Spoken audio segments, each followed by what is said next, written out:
ఈరోజు మధ్యాహ్నము తగ్గెల్లి గ్రామ శివారులో ఈతవనము కాలిపోయిందండి. దాదాపు 5 ఎకరాల ఈతవనము కాలిపోయింది. ఈ గ్రామ రైతులు మరి పెట్టి తెలియదు, పైన ఎలక్ట్రిషన్ వైర్లు ఉన్నాయండి, చెట్లు తగులుతున్నాయి.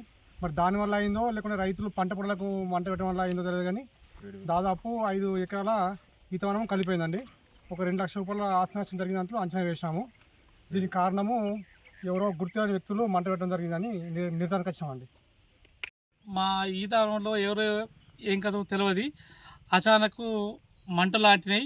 కాబట్టి మా 5,000 చెట్లు అగ్గి పాలైపోయినాయి. మా జీవనాధారము 40 మంది కార్మికులకు. మేము ఇదే సాలూరా మండల్, మాది సాలూరా మండల్ గీతా కార్మికులు. మేము అందరము 5,000 చెట్లు మొత్తం కాలిపోయినాయి.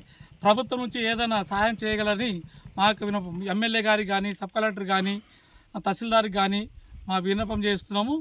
ఎట్టి పరిస్థితుల్లో మా జీవన ఆధారము ఈ ఈత వనమే.